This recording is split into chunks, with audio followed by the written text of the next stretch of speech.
Welcome to Adapted, the podcast where we explore adaptations of various forms. I'm today's host, Tom, and with me is... Party Chi. And KJ. All right.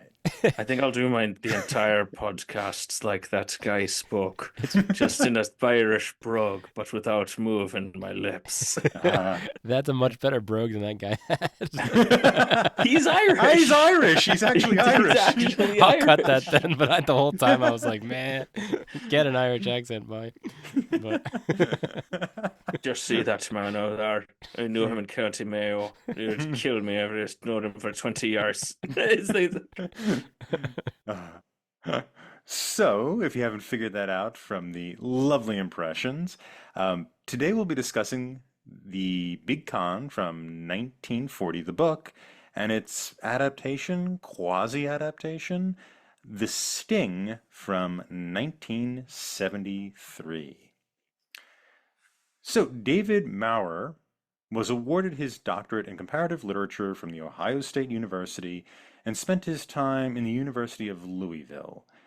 He befriended hundreds of con men in the 1930s and spent years trying to capture and study their argot.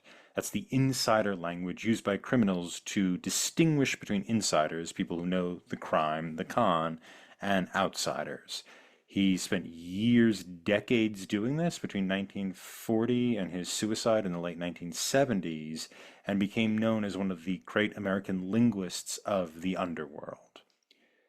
And he had put this book out in 1940, The Big Con. It got some renown at its time, but it wasn't until years later when the book comes back into kind of the more popular conversation, where producers Michael and Julia Phillips, as well as Tony Bill, who were new to Hollywood, coming to California from New York, from the stock markets, they picked up two scripts by UCA film student David S. Ward. They failed with their first film, a movie called Steelyard Blues, in part because the stars of that movie broke up on the day before they started filming, so the movie went south pretty quickly. However, Ward's second script that he was working with these producers on, The Sting, garnered the interest of Robert Redford. Universal bought up the script, bought up the rights, and showed it to George Roy Hill. Hill and Robert Redford had worked together in the late 1960s, quite famously on a movie called Butch Cassidy and the Sundance Kid. Hill had maintained a friendship with Paul Newman, who also starred in that movie, and Newman expressed interest in playing Gondorf, the lead character, after Hill showed him the script. The part was originally written for Peter Boyle, who you might know from the television show Everybody Loves Raymond. Or Young Frankenstein. Or Young Frankenstein, thank you. But Newman was interested. They changed up the character a little bit to fit Newman. And after Paul got top billing and a cool $500,000, he signed on. Maurer eventually sued for plagiarism. He got about $600,000 for his effort, and the film went into production. It was nominated for 10 Oscars, winning 7, including Best Picture, Director, and Screenplay. George Roy Hill famously said of this film that he wanted no running noses, end quote. He based his intertitle screens on the Saturday Evening Post in an effort to move away from the kind of seediness of the underworld and create an elegant and spirited atmosphere for his film. And that's my introduction. What does no running noses mean? I think he wanted it to. Is that an argot? Is that an argot? Yes, that has been lost to time. From one of my understanding is he wanted it to look really polished and elegant. He didn't want gangsters going. Yeah. He wanted it to be a really kind of smooth, elegant thing, which I think he more or less achieved. I mean, the Depression, it's in the penumbra of the film, but it is not something you really kind of witness, right? This is not a grimy movie. This is a fun... Charming. romp. Yeah, it's charming, as you say. It's very charming. And I do want to start with the book. Did anybody else get a chance to read the book? Never. I found the book to be kind of interesting. It is really a work of popular sociology written by a person who really more or less is a linguist, and he is supposedly interested in the speech patterns and the slang of these mobsters. Well, they're not mobsters really. Some of them are, but they're con men. But he seems to be much more enticed by the actual lifestyle, by the game, and he's putting forward an argument which I found really unconvincing. And the movie picks up on this argument, but the argument he puts forward is that anyone who is conned because they are greedy. They are looking to con someone else, and they happen to get caught in the con because they're convinced they're conning someone else. And therefore, when they lose their money, it's somewhat justified because they were greedy.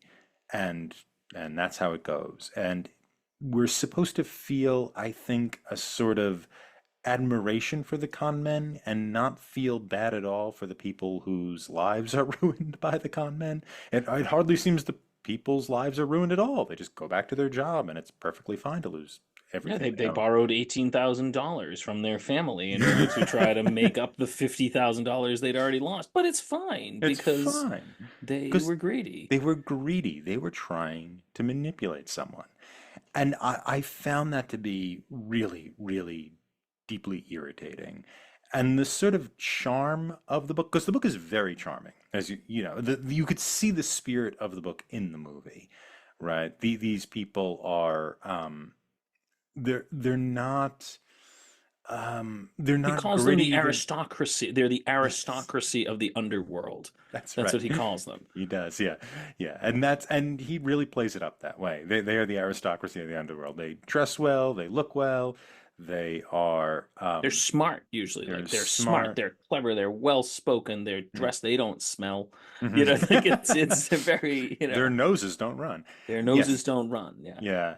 They're also great actors. You get the sense of he talks about the Roper as being this kind of great improver who has to, through days and maybe even weeks, improvise an entire life for these characters in the situation. And so you find this incredible admiration for these con men in the writing. And I have to say, it kind of comes off as false. It rings false that these people are as debonair and as lovable as Paul Newman is in the movie. So I found the book a bit frustrating.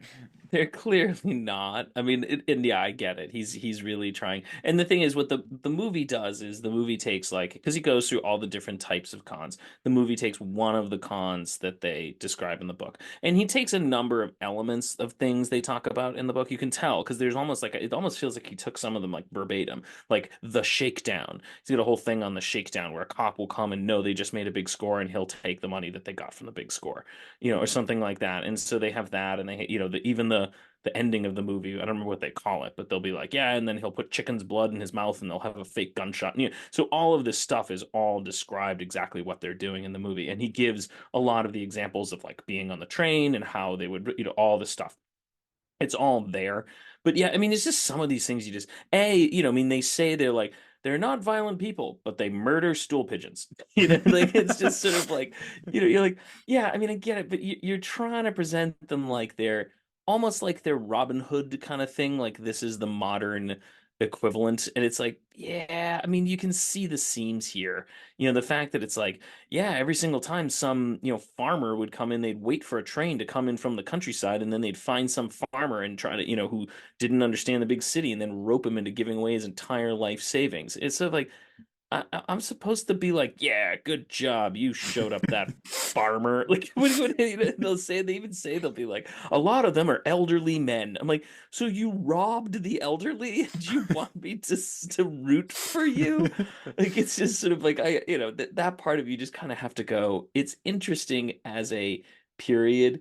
And it's interesting as a sort of a world to get a glimpse into because some of them are really clever and it's clear you can sort of see in some of the stuff you couldn't quite do it now because a lot of it relied on sort of delays and communication and this kind of stuff, whereas you couldn't quite do it now.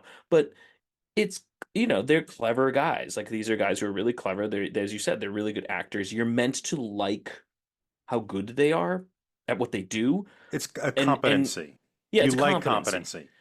but at the same time, but he's trying to sort of be like, but they're really good people though, like as if these are like, I know we don't like fungus, but it's good for the environment, like we don't like cultures, but we need those things to, it's sort of like, that's what it feels like he's trying to do here, is be like, we don't like these creepy underworld people, but you know what, we need them. I'm like, nah, I'm not buying it. Like it's not getting it. And the Yeah. movie got that too, I think. I think the movie knew it. So they were like, we gotta like add a bunch of little things in here to make the Irish guy really be to Yeah, really be he's like, got to yeah, be we're gonna awful. Mhm. yeah, he's gotta be awful. He can't just be like, if he was just a random banker or farmer from the country, there's no way you'd root for him. But he's gotta not only be a gangster, he's gotta be like a murderer, and not just a murderer of a good guy, and not just a murderer of a good guy who was trying to get out of the racket, and not just a murderer of they just kind of had to keep layering it on to be like, this guy is awful. Now go. And then they kind of like let the movie run. Don't worry about your moral qualms, Yeah, please. You can this let those guy, go. yeah, this guy, don't worry. This guy can easily, you can root for him to lose a $500,000. Because even in like, again, Ocean's 11 kind of tries, this is because that's probably the movie that it feels closest to in terms of the actual content. And they kind of try to do that with the guy that they steal the money from, Oh, Andy Garcia. Andy Garcia. And so they kind of tried to do it with Andy Garcia, but at the same time, it's like, I don't really, Andy Garcia, I mean, yeah, he's a little cold, but I don't really feel like he deserved to be robbed. And B, it's also like his insurance will cover that. Like, you don't, there's a And lot you of, find out in the sequel it does. yeah, yeah. So it's sort of like, what's the stakes seem very low there. Like I feel like if your justification for stealing is, well, insurance will cover it, then that's not really a very good plot.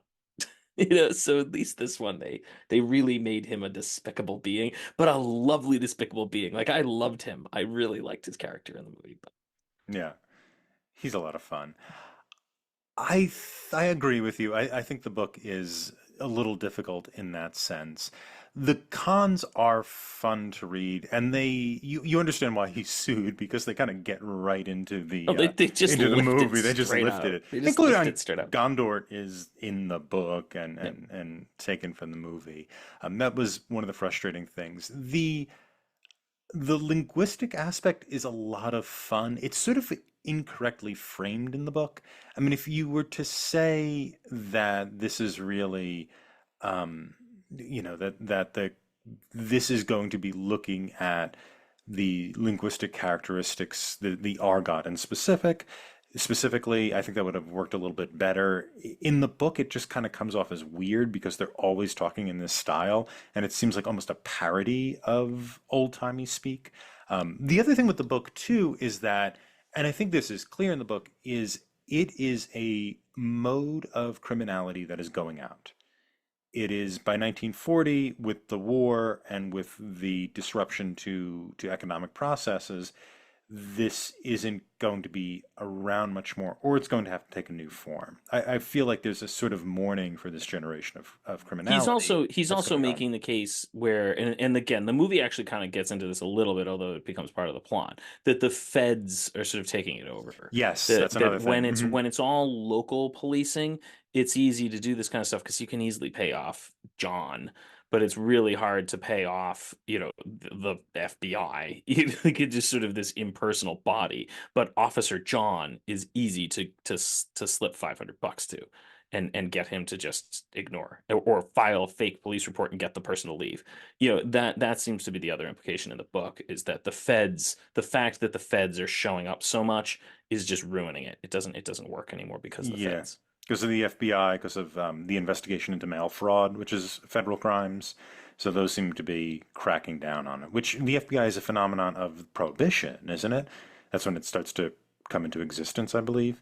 And so this is a phenomenon that starts, I think the early crimes they're talking about are post Civil War, right? 1880s, things The like early that. ones, yeah, he's saying the Yeah. small cons, like the Mhm. Monty, the Monty, five Monty card. shops. They would do Mhm. like three-card Monty, which again, I love the idea of the three-card Monty scam, where they would put three cards out and then they would show the person, they would let the mark win a few bucks, and then they would have someone in the crowd come up to him and be like, I'm gonna cheat and I'm gonna go up, and when they turn the queen over or whatever, I'm gonna crimp the card a little bit so then you'll know which one it is.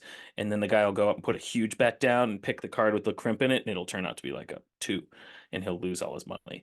And it's just like that's just kind of even there's a great line in there which I meant to look up and see if it was like true, was that that one of the ways they tried to get people to show up at these, like they started opening stores, and they would do like card Monte stores where they would like trick people into playing three card Monte. But in order to get people into the stores, they would put out like cheap goods in the window at reasonable prices so that people would go in to buy these things, and then they would trick them into playing the card game and losing all their money. But one of the guys found out that he, basically realized he was making more money off of selling all this kitsch, and so he started basically opened up the equivalent of Sears, and it was like, and then he opened up a large chain of discount, department stores, because he basically was like, I make more money off of selling pillowcases. Like, it was just such a great little addition. I'm like, I kind of wanted to know who that was. Like, was that Roebuck? Like who was it? Found himself in It is though an entertaining book. It's an easy read. It's a fun read. It's a little repetitive, but it doesn't overstay its welcome. Not at all. Moving now into the movie, I had some frustrations with the movie. I think I might have liked it less than you, Pat, but I didn't dislike it. I certainly had fun with it. But actually, start with you, KJ. You saw this movie. Have you seen the movie before? Yeah, this was my second watch. So for a while, I was trying to watch all the Best Picture nominees or Best Pictures. And this one came up, and I really liked it the first time I watched it. The second time I watched it, it was good. But since you kind of knew all the tricks, it was still fun to see the traps spring. But because you've seen them before, it was a little less fun. And I might be a little Robert Redford out, which is a bummer because always Robert Redford. Are you? Out. Yeah. Well, anyway, next yes. next week we're doing Out of Africa, and there's going to be a lot of Robert. I was seeing that too. I don't think I've ever seen him in anything other than The Iceman Cometh. He's in a bunch of the Marvel. Isn't he an movies. Iceman Cometh? He is. Yeah, he's a very young man. Yeah. Yeah, I don't think I've ever. Oh, he's in the Marvel movies. Yeah, he's in one of them, I think. Right? Isn't he really old? Yeah, I don't think he's a superhero. I think he's. Oh, okay. I was like, Were we doing spoilers for Marvel? He's a super villain. He runs Hydra. I'm pretty sure. Yeah, and Captain Hydra was in G.I. Joe. Oh, am I saying the wrong thing? Oh, all right. Is it Hydra? No, that's Cobra. Sorry. I haven't seen any of these. Don't count on me. Audience, let us know on social media. Cobra is the G.I. Joe one. Sorry. Yeah, and let us know when we botch these on social media. Yeah. Please correct us. We have no idea what's going on. I also had just watched Slapshot, the 70s hockey movie with Paul Newman as the coach of a kind of a Bad News Bears hockey team type situation. And he's kind of despicable in that. So I couldn't shake that in this one. So it was... I don't know. Maybe it was just coming off of like Lost Weekend, My Fair Lady, and Her, like all these things. I'm like, I just want to watch a good movie, like something fun and spirited and a little light. It reminded me of like Argo winning Best Picture, where it was just sort of Argo is just this. I remember seeing Argo in the theaters and just and leaving that movie being like, what a fun movie, like not great, like made lots of problems, but what a fun movie, just good. And then when it won Best Picture, I'm like, wow, this must have been a weak year. Like that was just it was fine. But that's maybe this is the equivalent where it's just like, this was a fun movie. I probably won't watch it again, but it was fun. Like it wasn't pretentious, and that's fine. Like there's no pretension. It's not trying to give us some deep meaning of crime and the effect it has in society and the people who committed or whatever. It's just like, nope, these guys just want to screw over the Irish mobster. Like, that's fun. Why not? Should we bring up what it was up against? Speaking of light and fun, let's do it. So it was up against The Exorcist, Cries and Whispers. Oh, Ingmar Bergman. Yeah, I know. Oh, really? Mm-hmm. My favorite quote about Ingmar Bergman and Ozu, the Japanese director, is, "They are the king of slow and boring." Great. All I think of with Ingmar Bergman is Bill and Ted's Bogus Adventure, but yes. He made the death scene. No. Oh, when they death play, scene yeah. when they played that. Yep. Yep. Death and Twister in Battleship. Another one was A Touch of Class. And then of the ones that I've seen, I think American Graffiti should have won that year. I'm also not the biggest fan of American Graffiti. I've never seen it. Yeah, you see, that's a movie I find self-indulgent. For whatever problems I have with this thing is not pretentious. It is not self-indulgent.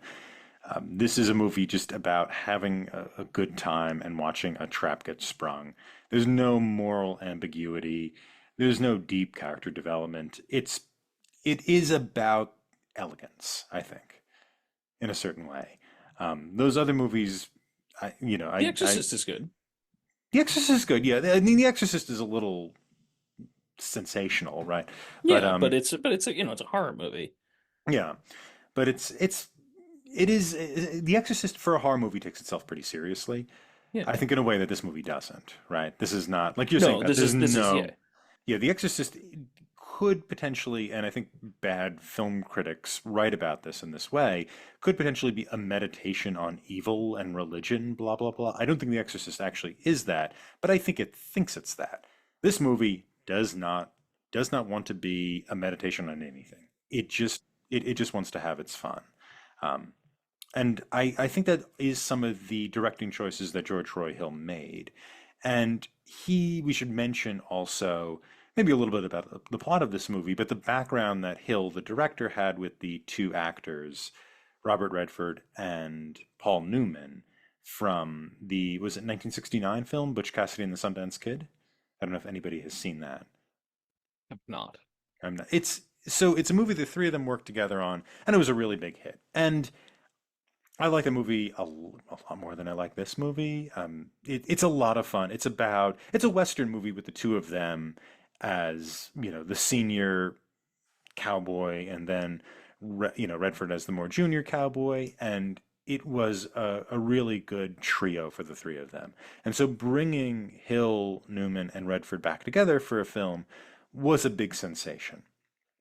I just assumed that they had been looking for a project together, but apparently it kind of fell together through all these dominoes clamping into one another.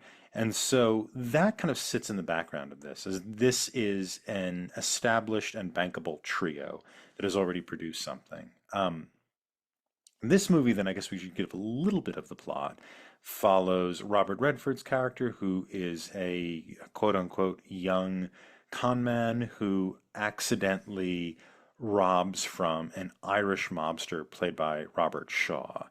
Shaw kills his compatriot, Luther, and then he wants to get revenge. And so he goes to Paul Newman's character, who is known for being a very skilled con man. And he brings Redford's character into the con as they seek to con out Robert Shaw's character to get revenge, to steal all of his money in such a way that he won't even notice that he's been robbed. And that is the movie. We have along the way very strange assassins. We have a cop that's hot on their tail. It's Happy 1936. O'Daniel. Yeah, Patty O'Daniel. Happy O'Daniel. Oh, is it Pappy? He's Pappy O'Daniel. Okay. Isn't it Pappy? I don't remember, to be I think it's perfectly Pappy. frank. Okay. From Oh Brother, Where Art Thou? The comp's name is No, I don't know what his name is in this movie, but he's Pappy O'Daniel in Oh Brother, Where Art Thou? Okay. In this movie, it's William is you not my Snyder. constituents? Yeah. This is Charles Durning, ladies and gentlemen. Charles Durning. And he's on their heels. Everybody, for some reason, is listening to Scott Joplin music, even though it is 34 years out of date by the time this movie supposedly takes place. But that is the plot. And I guess I could start with things I like. I love Paul Newman and everything. And Paul Newman is. I've not seen Slapshot, so I've not had an opportunity to hate Paul Newman. But everything I've seen Paul Newman in, he's been great. He seems to not have that much to do in this movie. We get to see him be charming and, flick his nose to the different people he's entering into this conspiracy with, which is really cool and what have you. But a lot of the movie really is Redford's movie. And I think Redford is, as I've mentioned before, like a little too old for the role, which I found kind of distracting that this man who is halfway to 70 is supposed to be these young, up and coming whatever. And the supposed elegance of the movie I also found a little odd, but I will stop there and throw it over you guys. What did you find so appealing about the movie? I thought it was just it's just fun. I like that it has no pretensions.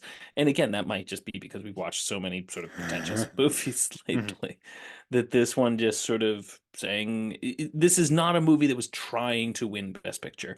This was not a movie that had $100 million budget behind it and was expecting to, gross $1 billion or whatever. It's just a light film that's meant to be fun. I just enjoyed it. And I also liked that it didn't waste time on a lot of stuff. I just assumed, especially when they have that scene. See now, the problem is now I'm like every single time I feel like my nose is running this entire time now.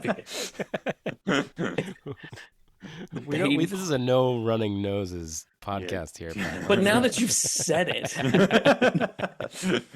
now that you've said it, I can't stop thinking about it. So anyway, but when they have the dude who like broke his nose, and then they show him at the gambling parlor, and he wants to be there because he, liked Luther and this whole thing. I thought, oh, they're totally gonna have his broken nose be a thing now, and someone's gonna see it, and he's gonna almost ruin the like they always do that stuff. And I was just waiting for it. I thought it's going to be so annoying. It's going to be so unnecessary to prolong this. And they didn't do it. Like, that's a miracle that they didn't do that. They didn't have the Pappy O'Daniel guy come in and be like, wait a minute, you're the guy who I broke your nose, something like that. I was waiting for that. And it just they didn't do that. They just didn't, other than the only thing I thought was totally wasted and just kind of ruined the tone of the whole thing was the lady assassin. Yeah. I didn't get that. I have no idea why that was there, especially when they're like, we're con men because we don't know how to kill people, and then they just hire an assassin who murders someone with a single shot from a pistol at 100 yards. Like, wow, you really do know. You might not know, but you know who to hire. Like that didn't ring true at that point. But that whole sequence, and the whole thing is like there's no violence in most of it until you get to that, other than Luther dying, but that sort of is a plot mover. But it just was, why is that here? Like, it just made no sense to me. That felt wasted. But a lot of it just felt just there was no wasted time, there's no wasted space. It just moves. I think I liked the Irish mobster more than anybody else, but I just thought he's just so much fun. He reminded me of like a Dick Tracy character just dropped into this world. He was just fun. So I just had fun. It was a good watch. I don't think I checked my phone very much during it. I didn't have to sit through an overture or an intermission.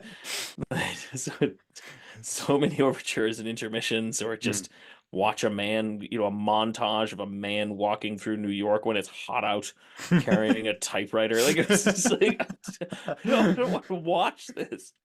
And this was fun. Yeah. So Yeah.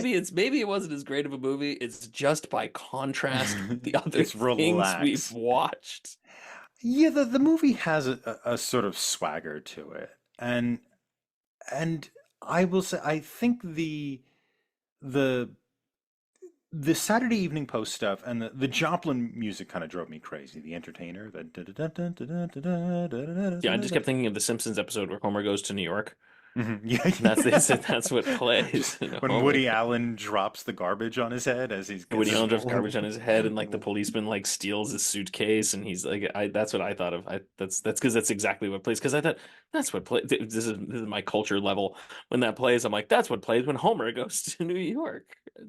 Yeah, it's kind of an odd choice though, and I understand why people think it works, and a lot of critics complimented it. But I looked at that song because I'm like, this kind of rings wrong to me. And that song was originally published in 1902, and this movie takes place in 1936. And it's just one of these pieces of music that sounds old-timey. And so like we're gonna put it in the old-timey part. And it would be like going, okay, we need to make a movie about the early 1970s. Okay, we need some old time music. Why don't we put some of the hits of Bing Crosby in there to represent the early 1970s? That'll capture the early 1970s well, because that was in the past. That was in the long, long time ago, much like the 1970s. And I'd be like, I think there's a difference in the sense that the changes have occurred so much faster in the 20th century than they used to occur, which is why Mozart and Brahms, we can listen to the two of them and be like, they sound the same. It's like they're nowhere near each other. mm, But, when we listen to Bing Crosby and Scott Joplin, we kind of go, yeah, they got a quality that's sort of tinny and sounds similar. But if you put yeah, I don't know, someone from the 70s, the Eagles or something, the Eagles next to, yeah, Led Zeppelin. Avril Lavigne, they're going to sound wildly different. Yeah, I suppose. I mean, I understand what you're saying that there's the rate of change has increased. I don't know if the hot music in 1936 would have been Scott Joplin, but I think that's kind of part of the sort of irritation I had, which is the movie does feel like a little flimsy. And to a certain extent, that's fine. It's not a very complicated movie. It's not a very deep movie. It's very surface level, but there is still a real world that they're depicting. There is still a 1936 was a year and things happened and people Yeah, were but in the certain fact that to your circumstance. point, like there's no depression. It's like a fairy tale. It has a Yeah. fairy tale-esque quality to it. This is, it does have a Robin Hood kind of quality. It has the Sheriff of Nottingham kind of quality here. I'll tear your heart out with a spoon. Like Yeah, yeah. I'll tear your heart out with a spoon. You can see, like that guy he's got that quality. It is a fantasy. We're slaying dragons in this. And I suppose that's fine that you do have that you do have that lack of specificity. And I think the intertitles that were inspired by the Saturday Evening Post, the Saturday Morning Post, whichever one it was, the intertitles that kind of say, the setup, the con, the sting, those types of things. They're also they look like Norman Rockwell paintings, right? So you have the intertitles that are describing these criminals and what they're doing have this kind of like wholesome American look to it. I mean, the whole movie feels like kind of very wholesome, despite its criminality, and that's not a criticism of it. I think the music thing I still find a little irritating, just because there is a sort of sloppiness to it. But the movie, I think, of all the movies we've done, even though it is purely about criminality, it does feel the most wholesome, right? It does have this like kind of these people feel like a family who are gathering together, and it's being presented in that way. Mrs. Miniver kind of, but I guess Mrs. Yeah, well, Miniver is a Mrs. Miniver, war yeah, movie, yeah, but Mrs. it was Miniver is more wholesome. wholesome. Yeah, it was Yeah, wholesome, but hmm yeah, Mrs. Miniver is more wholesome than this. But there is a sort of fakeness to all of it. That I think is where my frustrations came in. As much as I enjoyed the setup for the con, which I kind of predicted because I read the book yeah, I read the in book, so advance, so I I knew knew what they were exactly going what was to going to happen. do. Yeah. Yeah, and no one tricked me with Redford's character going to the FBI. Like I knew immediately The that they only were. thing that's mildly tricked me with that, and I thought maybe they did it, but I thought, well, if they did, then they kind of got a little meta, and it was fairly clever, was that they had the title cards at the beginning, and they showed all of the people, and they had like so and so as FBI agent, whatever, Mhm. in the beginning of the movie, and I thought, they said he was the FBI agent. They didn't say it. And I'm thinking, is the movie actually that clever that it lied to me in the title? And it is that clever that it lied to me in the title cards. Mhm. That I thought was kind of clever. I don't Mhm. know. Yeah. Yeah, that was fun, and I could imagine if you were in theaters, you might realize, oh, I was the mark for that one, Mhm. Yeah. right? That was a fun idea. But like Tom, I saw it coming as well. I'm like, oh, this is part of the con, and then I'm like, oh, they're trying to make me the mark, and I'm like, ah, I don't like that. This doesn't feel good anymore. Like I wish I just fell for it or something like it. Yeah, you wish you were. Yeah. The Maybe thing I'm is, just a gullible sap, but I didn't. I don't know. I feel like I'm honest enough, at least as far as the book concerns. I would, if somebody came to me and was like, "You could rob $10,000 from somebody," I'd be like, "No, this is not going to go well." I'm going to Yeah. walk away. But I don't know. I thought it was. I mean, I knew. I kind of thought. I thought, yeah, I think they're just doing this, and then once he gets caught, and then they can use that as to get him out of the other assassin, and this. So that's what I figured they were doing. But I thought, but again, my head was like, but they said at the beginning he was FBI agent so and so. Hmm. So I don't know. Maybe I'm reading too much into this, but again, Hmm. I feel like I just let my brain go when I see these kind of movies, and that was. That was it. Yeah, I kind of saw that one coming. The one thing that was surprising was the female assassin. I I did not didn't see see that that, coming. but I thought that was dumb. Dumb. I didn't think that was earned. I thought that Yeah. was just dumb. Hmm. Like there were so many times, why did if the whole plot was like, oh, she doesn't want to get caught because she's supposed to, I'm like, then why didn't she just kill him when she was in the bathroom with him and Yeah, I another assassin was outside? know. She could have easily killed him then, Mm. and then they wouldn't have had to worry about the other one. And then I thought, why did she even kill the other assassin? There was no reason. They were working for the same people. Why did she kill him? That didn't even make She didn't sense. even have to kill So him. She could just open the door. yeah, well, that's actually true. All she had to do was just kick him out, and then she could have claimed credit for. So they were just. I'm like, that didn't. That's a really good point. The only argument you could make is like, oh well, she was trying to protect her boss because they were both working for the same person, Hmm. which would beg the question of why the boss put another assassin watching the same place. That was just asinine. And Yeah, have one but assassin assassinate the other assassin. yeah, I was like, well, this is just dumb. And then, yeah, why did she kill the dude? There was zero reason for her to do so. That whole thing was just weird and completely unnecessary, and I thought totally amiss. But I agree, I was surprised but When- but again, it was, I guess mm, I was surprised, but it felt cheap. Like I felt like I'd been cheated, and I yeah. don't know, maybe that was the con. That was Hmm. the con. You were meant. Yeah. They hadn't cooled me off yet, as they would Hmm. say. Like that was it. That was it. Yeah. I get it. It's the most meta movie ever. I'm gonna write a paper on this. I write a paper on this, and it'll get into the Saturday Evening Post. I think the clue for her was when you first meet her, he says, "Hey, where's Lucy?" or something, and she says, "Oh, she quit 2 days ago, so I started."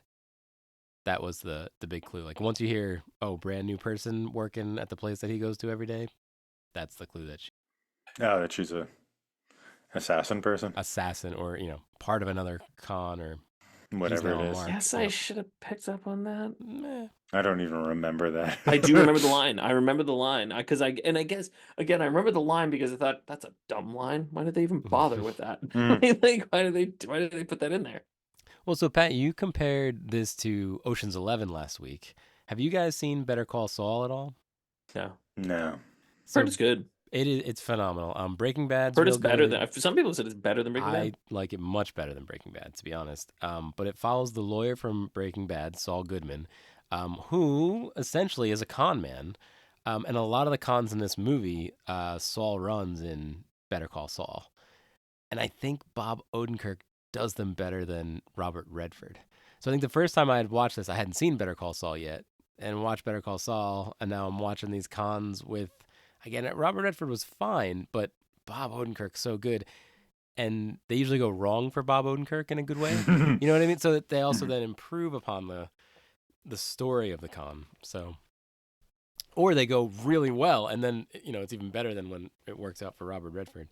Yeah, not the biggest Robert Redford fan. I think not only is he miscast in this, I just don't like his acting generally. I don't think I've ever seen him in any of the movies. What else is he in?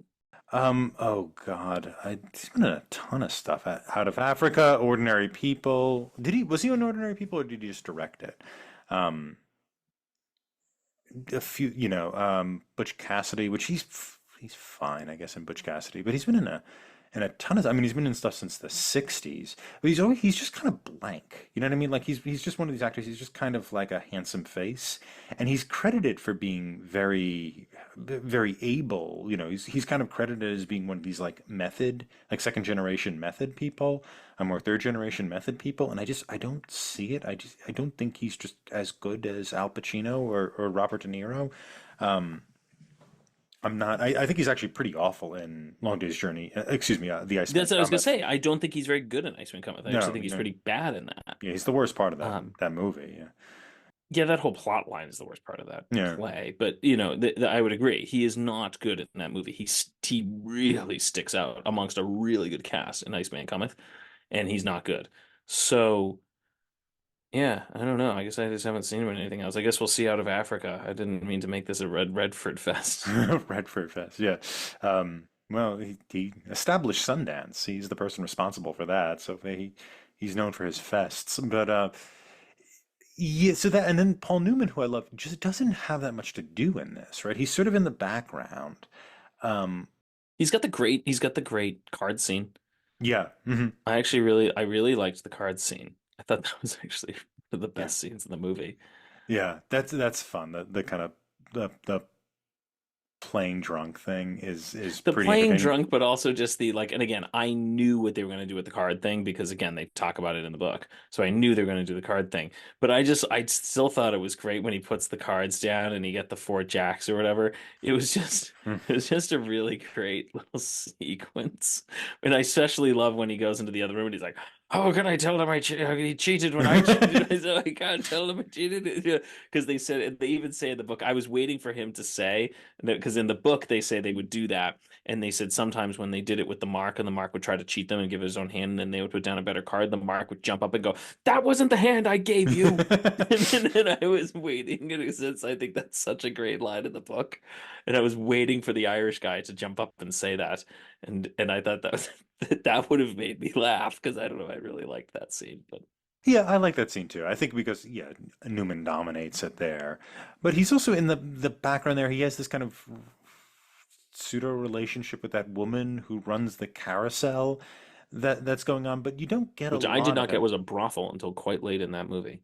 Yeah, no, I didn't either. I thought it was legitimately a Well, carousel especially when ride. the girls want to ride the carousel, and I'm Mhm. like, oh, they have children? Like, oh, I didn't get that they had children. And then they go out and they show all these like women riding. I'm like, oh, they're prostitutes. Yeah. I Um, didn't get that. but it is one of these movies where you wouldn't get that because they wouldn't. I mean, if you focus too much on like the sex trade, that would kind of violate the cuddliness of the movie. Yeah, the It's prostitutes very easy. just want to ride a merry-go-round Yeah, between that's all in you the can see them do yeah. is ride a child's ride. That's all you're allowed to see them do. Um, yeah, and so that was really disappointing. I mean, at least in Butch Cassidy, Redford gets a lot to do. Excuse me, Newman gets a lot to do. He really kind of dominates that movie, and he's a tremendous amount of fun in it.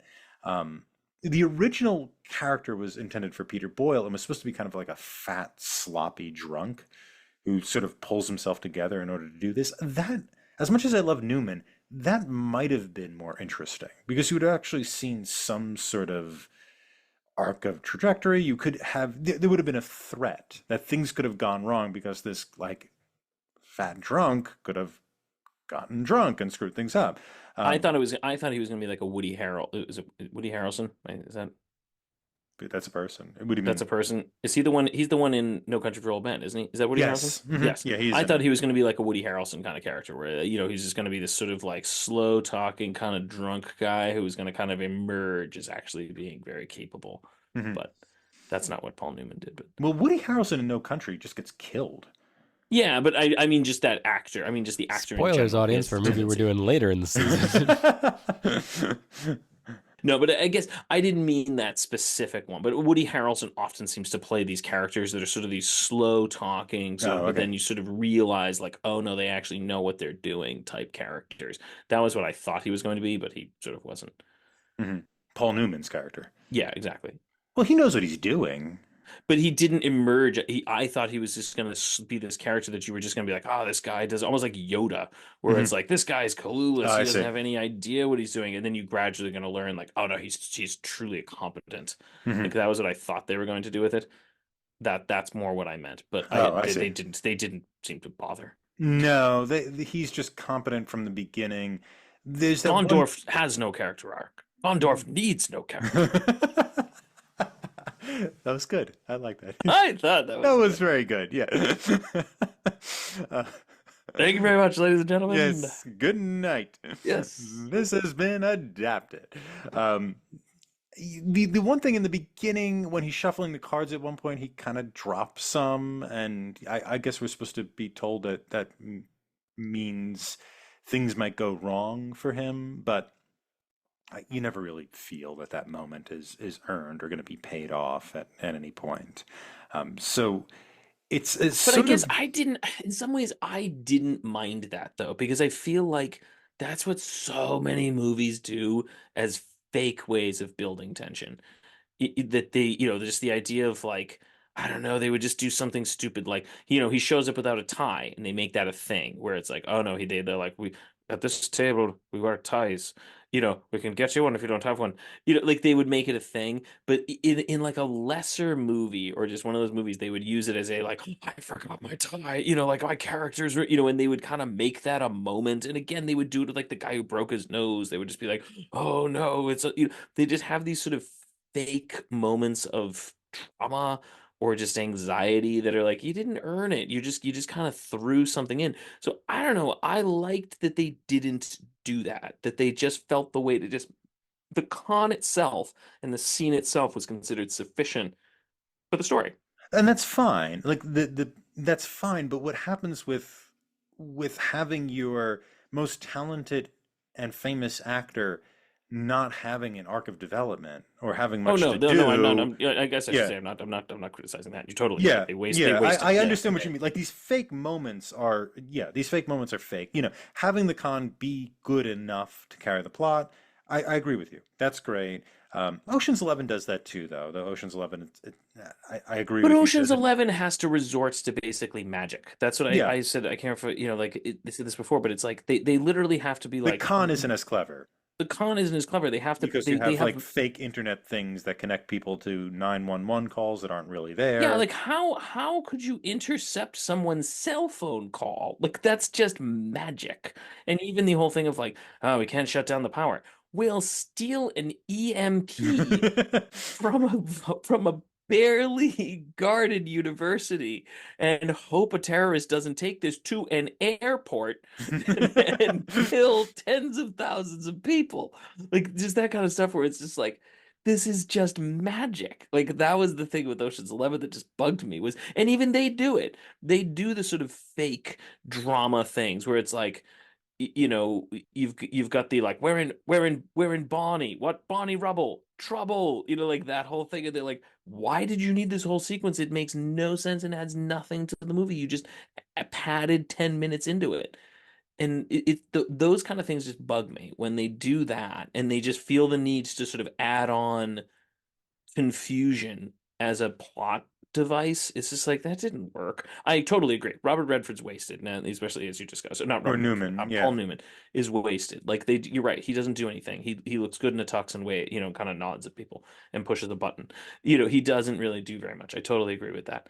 But I guess I just liked that the plot didn't feel the need to just keep twisting things and throwing things at me and making me think that the wife was gonna reveal the thing. Like I just had respect for it. It had respect for its audience. It didn't feel like it needed to string me along with Fake tragedies or fake fake conflicts. things. Yeah, fake Yeah, things that just padded it. yeah, no, I agree with that. Yeah, the movie has a certain efficiency to it. Yeah, so I agree. I think those were my points of frustration. Was there's this kind of fakeness to the old timiness. There's a fakeness to the elegance. There is, and that's on one hand that's fine.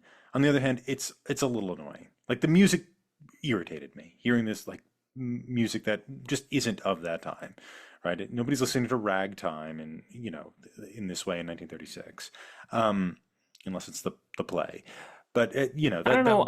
I listen to Bing Crosby, and that's 80 years old. I don't know. Maybe these con yeah, men, but maybe these it's sort con of men are but no nostalgic one for a would simpler if age. we showed a movie of Pat's life and you were listening to Bing Crosby, that would indicate that you were out of touch with modern times, that you This had is this. fair. This is Yeah, fair. yeah. The movie music here is to indicate the time period and to give it a sort of No, no, you're right. You're right. a sort of esprit, right?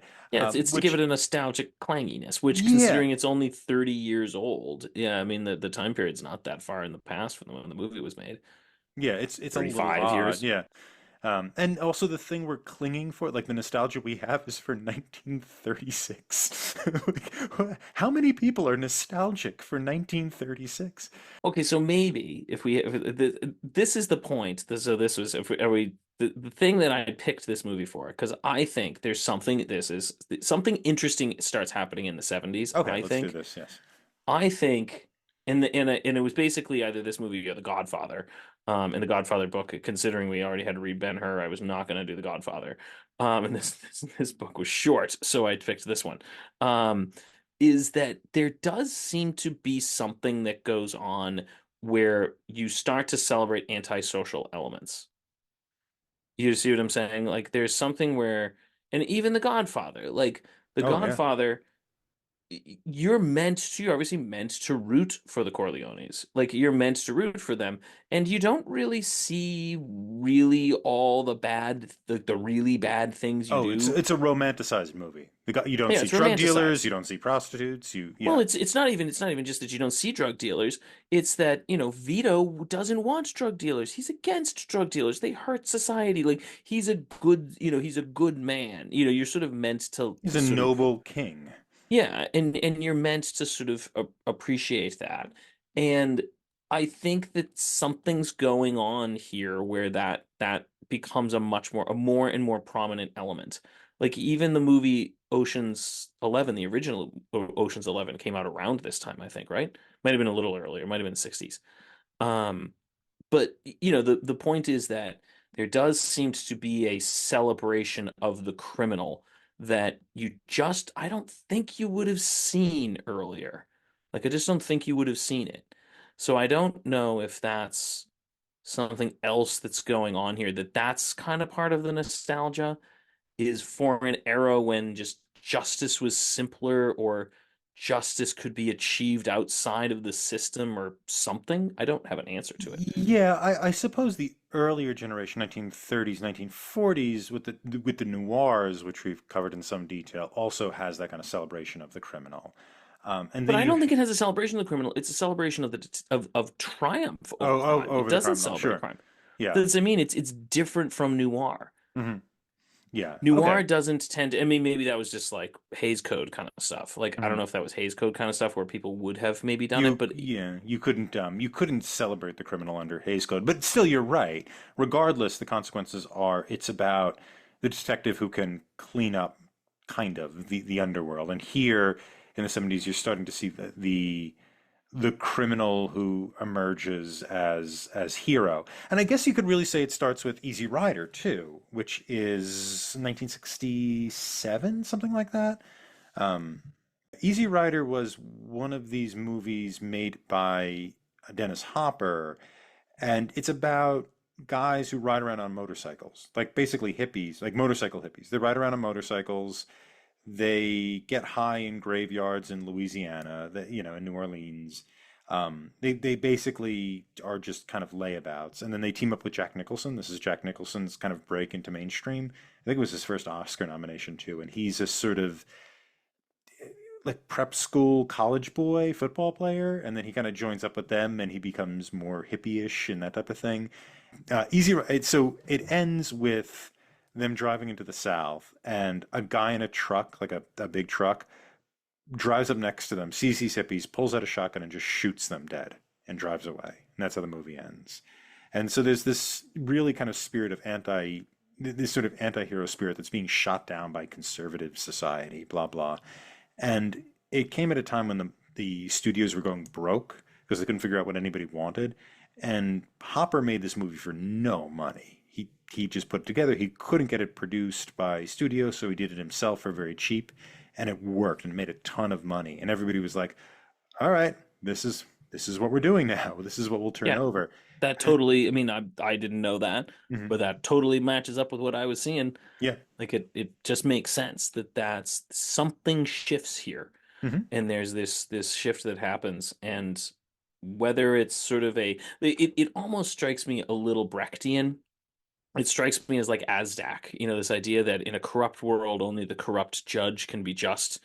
Like there's this sense that's like you know what you Yeah, see what I'm getting at? there's a sort of sense of that you need, a corrupt church, or you need something completely outside of society, right? What for us is criminality, or for society's criminality, for us is going to be an alternative society that's going to work, right? This is the hippie dream. And you kind of romanticize it a little bit in The Godfather. The Godfather is a complicated example because on one hand, we idolize the Corleones, but on the other hand, you're not supposed to, right? I mean, I that's don't know if that's that's the true until you get to trick. Godfather 2. I don't know if that's true until you get It's to Godfather 2. true in Godfather. I mean, Godfather 1 ends with him turning his back on his wife, right? I mean, that's how the movie ends. It's they close the door on his wife. I mean, I think True. it's I don't know if you're meant to idolize Michael, but Vito, I no. think you You're are. supposed to idolize Vito. That's what I mean. Yeah. So there's this sense that Vito, as you said, like he's like the philosopher king. He's like the ideal lord. Like that seems to be the idea here.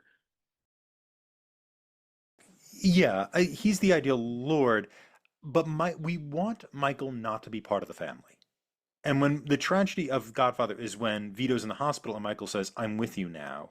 From there on out, he's a part of the family, right? Because he's the guy who goes to the wedding in his Marine uniform. He doesn't go in a tux. He's the guy who joined to fight in World War II, which is not what you're supposed to do if you're an Italian immigrant. We're not one of them.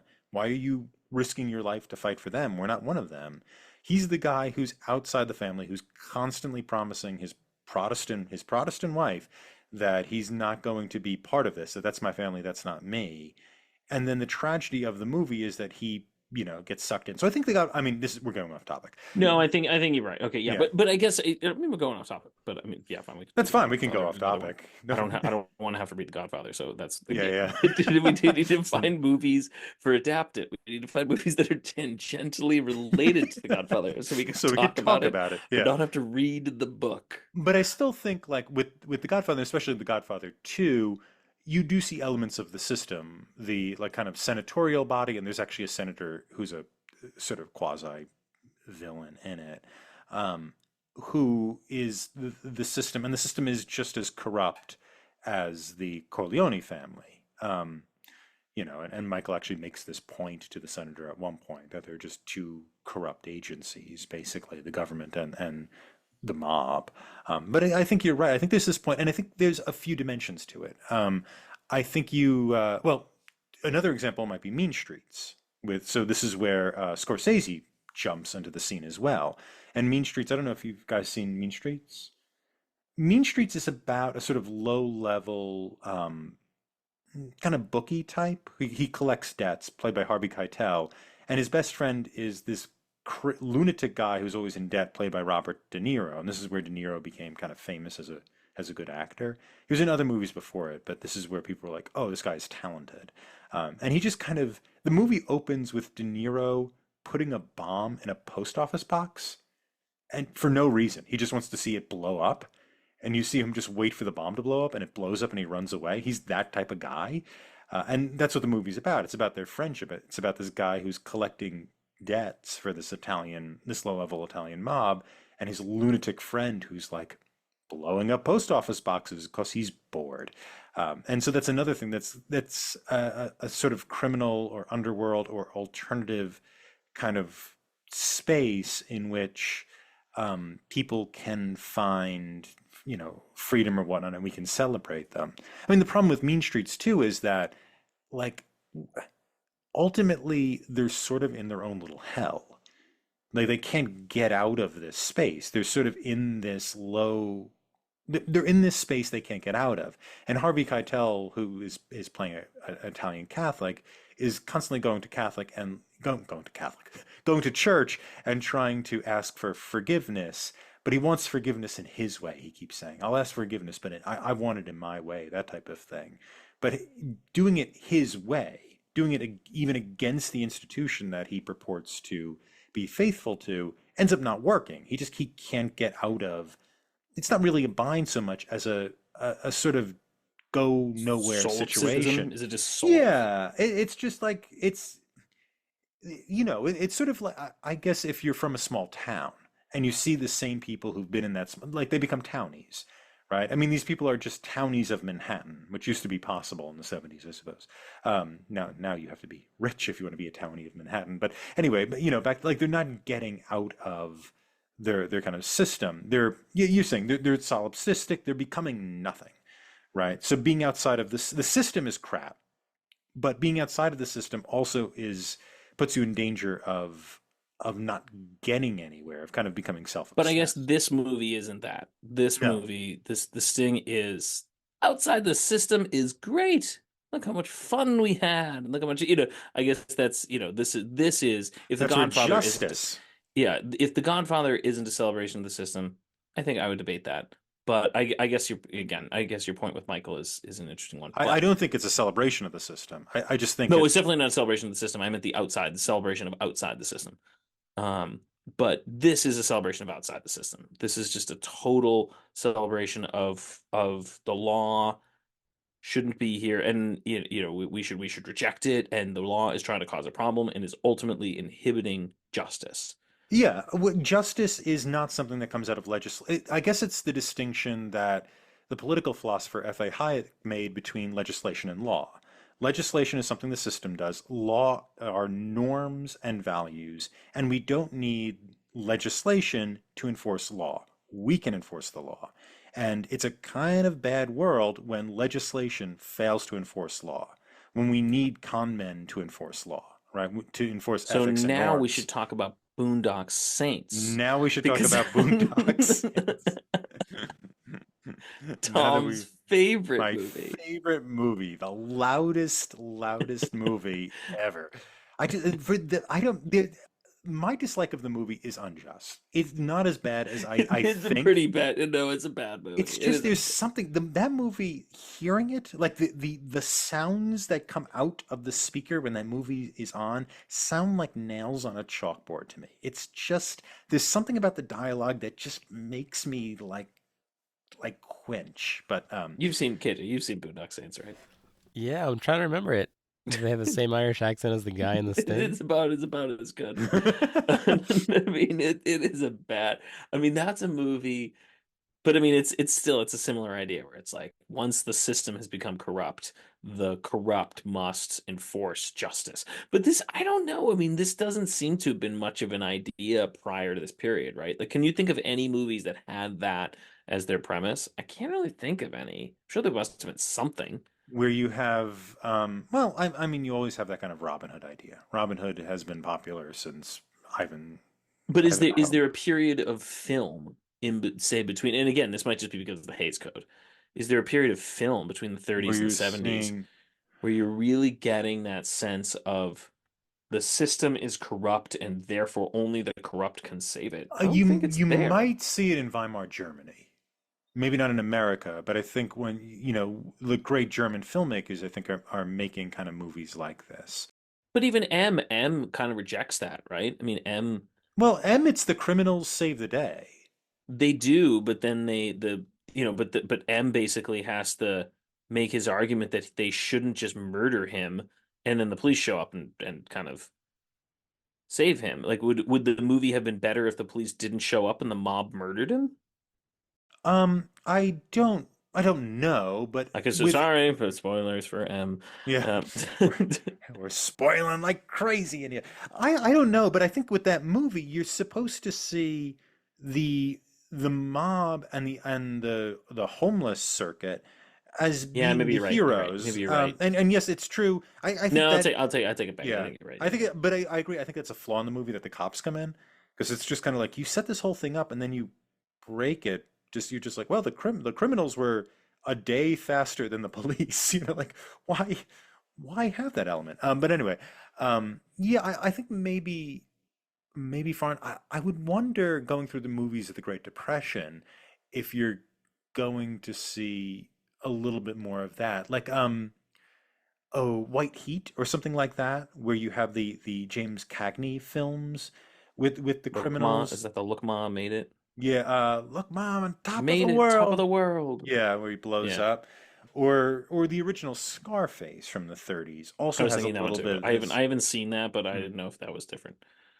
I think so. Now it's been 20 plus years since I've seen the original Scarface, but I remember that being kind of again, a sort of a celebration, or at least a look into an alternative way of doing things that has become necessary in the face of X. And X could be the Depression in the case of Scarface. In the 1970s, you're bringing up I think this is the Watergate. yeah, Watergate. That was my, it's Watergate in Vietnam. Like they sort of ruin your social contract. Hmm. They Oh ruin yeah. your social, I think Vietnam and Watergate ruin the social political contract. Like it blows up. And that's why I think a lot of these movies Hmm. start showing up. Oh yeah. And so you're right. Maybe it is. Maybe it's the 30s have it, and now it starts to blow up then.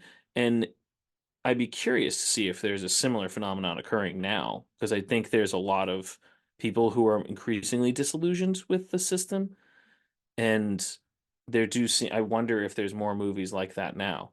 Yeah. Oh, I think so. I think there is a sort of hope to see. I think with disillusionment with the system now, I think there's a hope to see underrepresented types of people and communities being brought forward, which is not what's going on in the hippie movement of the 60s. And then No, the well, I mean, yes and no. I mean, it's this not quite the movie, same, but it's not quite the same, but this movie I think makes, even this movie does make a point on that. There's a in they this is the only modern social commentary they make, or modern meaning of the time period, is that there is, right when they make their first con, they make a number of references to the fact that, is it Lu, what is his name? Luther? Luther. I was like, yeah, that Luther is black. Like Hmm. they make a number of references to that, and I think they're doing it as part of a sort of calling out of sort of race relations during this time period. Like that felt like more a commentary on the 70s than it felt on the 30s. Yes. They quickly abandon it, but it's there. So it's there in the 70s that they're trying Hmm. to sort of bring that forward as an element. I think it's much more common now, Hmm. but yeah, I wonder if there's more movies, but I just meant more, are there more movies that are celebrating individuals who actively work against the current social and political system, and they're the ones who are celebrated. Yeah. I don't The know. only movie I Yeah. can think of is, wasn't there that movie that was like, I know there was a movie that came out a little while ago where it was like, I think I even just saw like the things where it was like they would show like the people on the stage and they were like robbing all of the people in the audience as they watched or something like that.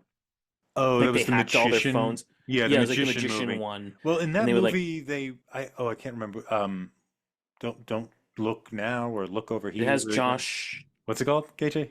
Now you see me. Now you see me. But in that scene, they're not Doesn't robbing it have a guy everyone. named Josh? Isn't there a guy? Isn't there an actor named Josh or something? Yeah, Uh, we've Josh, passed my the starring guy, Josh. the guy, Now you see the me, guy. No, starring now we Josh. go back to my current cultural touchstone of 10 things I hate about you. The guy who is in 10 things I hate about you.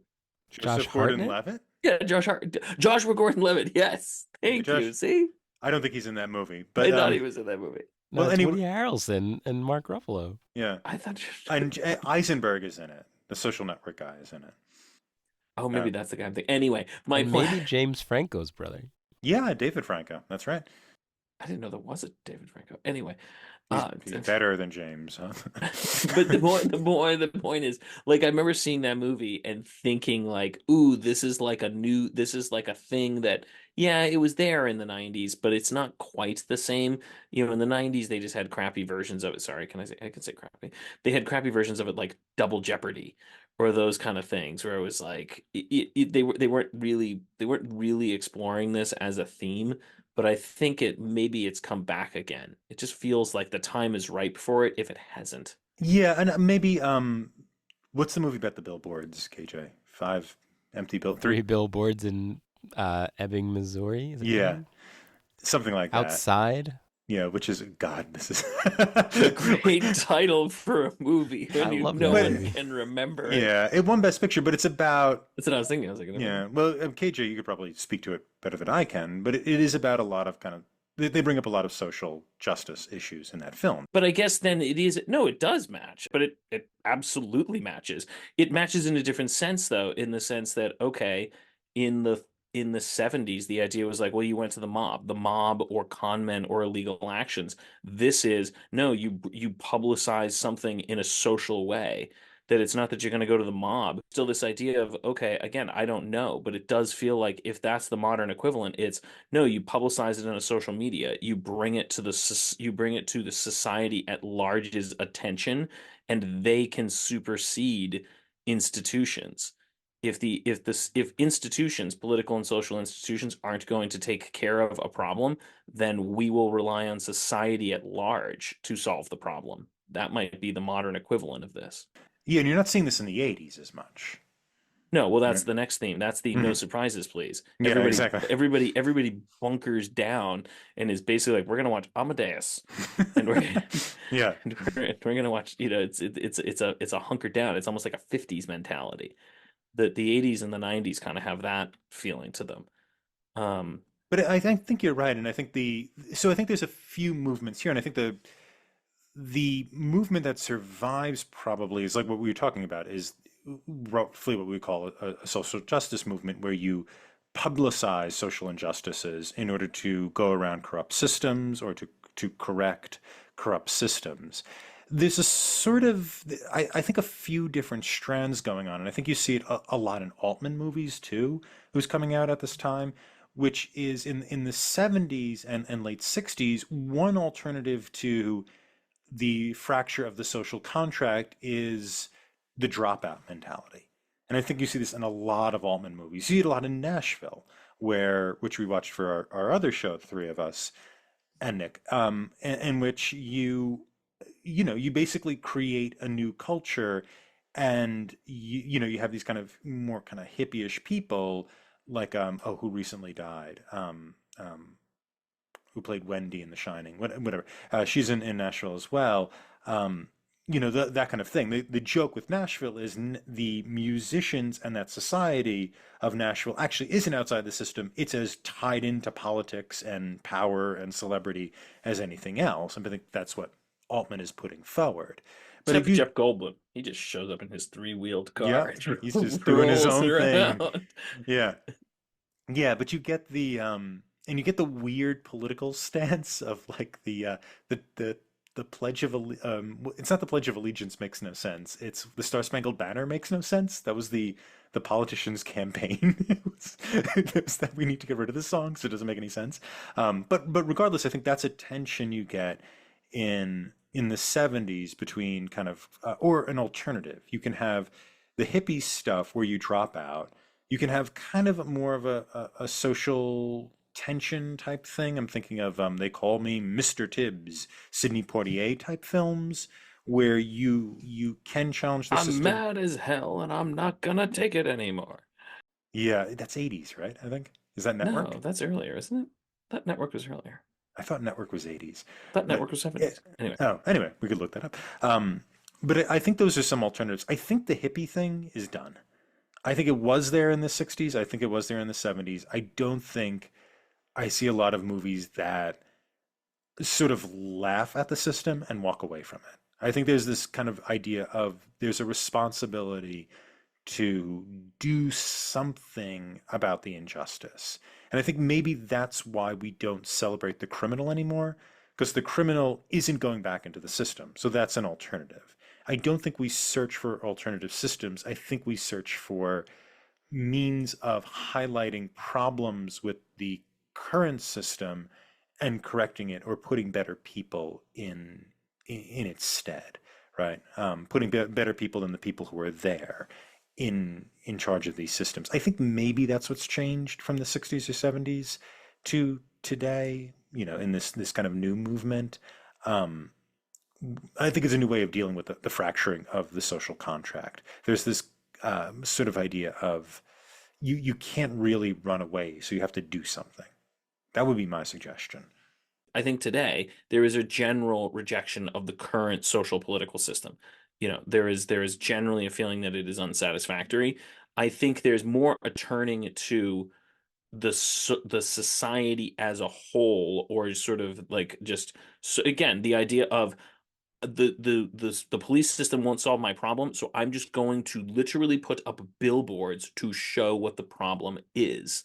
And then society as a whole, not as individual institutions, will solve my problem. Like that seems to be increasingly the idea. Yeah. And I think that that's sort of the idea. A lot of social media relies on that. It's the idea of, if you can publish, if there's an injustice and it's publicized, whether that's taking a video of something or hashtagging something, just drawing attention to a problem, that then society as a whole, once it's aware of the problem, can actually go address it in a way that individual institutions either cannot or are unwilling to do so. But there's still a hope for those institutions. Yes, I think there's still a hope that the That's a institutions, difference. yes, there is still a hope that the institutions can be sort of reformed in such a way that they can be. But I think that there's an increasing attempt to that drawing attention to the problem, again, that will in some way incentivize society as a whole to Yeah. resolve it. And I think there's another thing too, which is a very different thing from the hippie movement, which is you are responsible for drawing attention to problems. There is no dropout option. I think that's the thing that's a big change too. I think there's the we're just going to go our own way is seen as an irresponsible answer to questions of social and institutional problems. I don't think, like when you see Easy Rider and people are like, screw it, I'm just going to ride on my motorcycle for the rest of my life. I think that would be seen as kind of self-indulgent today in a way that it was seen as liberatory in the years that that movie came out. That movie came out in the years after. I agree. We should write a paper. It was a You paper, should man. write a paper, yeah. I'm writing a paper with Axel. I could write a paper with you too. If you enjoyed The Sting and are looking for more adaptations of The Big Con, check out The Sting 2, starring Jackie Gleason, Mac Davis, Terry Garr, Carl Malden, and Oliver Reed. Wow, that sounds bad. I haven't even read reviews of it. I thought I was going to watch it, and then I didn't. You can rate and review this show anywhere fine podcasts are available. For those viewing in YouTube land, if you haven't already, please like this video, subscribe to the Talking Studios channel for all our exciting content, and follow us on social media at Talking Studios. Check out other shows by Talking Studios, including Talking Pictures Trivia, where we explore movies through trivia, Keep Making Movies, where we explore micro-budget films, Limited Lexicon, where we play through text-based adventure games, and Get the Point, where we slowly reveal a movie poster and try to guess which movie poster it is. Got a question for us? Call the Talking Studios hotline at 201-467-8679 and leave a message. It may be featured on a future episode. And if you haven't already, please subscribe to Adapt It, wherever fine podcasts are found. Join us next time when we discuss, no surprises please, the opulent 80s, and explore Out of Africa, both the book and the movie. Wow, Talking Studios. Next week, we'll be discussing Out of Africa. Pat, if you could give Out of Africa an award, what award would it be? I would give it the Exposition Award because it feels like the entire movie is building up to something. Like it just, every scene feels like it's there to set you up for some future big event. Like, we have to have had this scene because we couldn't make the movie without this, and then it never matters. So, and it's just over and over and over again. So it just feels like exposition. Like it just feels like I'm waiting for the movie to be like, all right, We got all that out of the way. We know who they are. It would be like if they just kept telling you more about the ring and about the elves and about all these things, and then they just ended the Lord of the Rings, and they were like, "All right, now we got all that info out of the way." You're like, no, you didn't do anything. I'm giving it the exposition award. All right, I like that award. I think the scene where Robert Redford has to fix a car, which That was contributes my favorite. nothing. We'll get to it. We have to get to it next week. We have to get to it next week. But that is my favorite one. That is Mhm. the one. That's one of the better ones. KJ, what about you? What award would you give?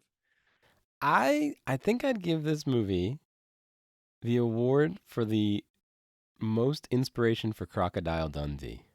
Whenever whenever Robert Redford and Meryl Streep were like out in the bush, the whole time I had the Australian accent in my head, but the movie is so well, audience, you'll see next week. But there's not even a um well, that's a knife joke. There's nothing there. There's not even, you can't even make the joke. It's There's no joke. there's There's nothing no there. jokes. There's no There's joke. no bit of humor in the movie whatsoever. How about you, Tom? I was going to give it the Molasses Award for being slower than. I think that it deserves. I also think, just based upon this, the Humorless Award. Very few movies can go for 2 hours and 41 minutes without making a single joke. It is an incredibly rare thing to watch anything that's of dramatic value with actors or a script or whatnot for 2 hours and 41 minutes, and no one even tries to make a joke. So I think the Molasses Award is number one, and I think the Humorless Award is number two for me in this picture. Yeah, and like even Silence of the Lambs had like, oh wait, wasn't she a great big fat girl? Like they tried to make a joke. Like they tried to do something. That's something Minx would say. Not anymore. Yeah, like they tried. I mean, it's not a particularly funny movie, but they get something in there. They never even try. The closest they ever came was like the monkeys with the phonograph, and then they just yelled at the monkeys. Which was supposed to be profound, I think. Right? It's like they've never even heard Mozart, and here they are listening to Mozart. But then they're not listening to Mozart. They just want to play with the thing. I couldn't figure out what the hell that scene was supposed to do. But that, I guess, goes to your award, Pat. I And assumed it was going to show up later, and it never did. never happens. Um, but that is Out of Africa. So you can tell by our enthusiasm that you should stay tuned next week for this exciting podcast.